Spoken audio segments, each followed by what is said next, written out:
आज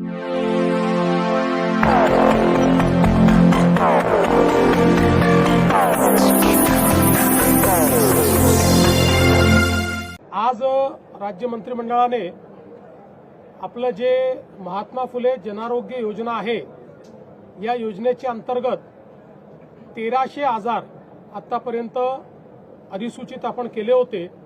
आज जवळपास त्याच्यामध्ये वाढ करून 2399 म्हणजे 2400 आजारांकरता आपण त्या ठिकाणी या योजनेच्या अंतर्गत मान्यता दिलेली आहे। किंवा आता 2400 म्हणजे 2399 आजाराकरता 5 लाखापर्यंतचा सगळा खर्च हा सर्व नागरिकांकरता या योजनेच्या अंतर्गत केला जाईल। आणि काही आजार असेही चिन्हित केलेले आहेत की ज्यामध्ये अधिकचा खर्च आहे।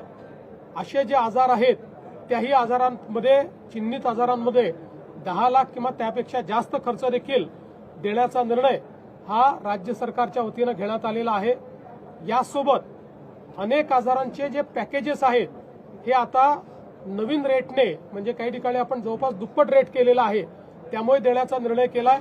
यामुळे हॉस्पिटल्सची मागणी देखील मोठ्या प्रमाणात पूर्ण होणार आहे आणि महाराष्ट्रातल्या गोरगरिबांना पूर्णपणे त्या ठिकाणी मोफत आणि चांगल्या पद्धतीचा उपचार मिळण्याच्या संदर्भातला मार्ग खुला झालेला आहे।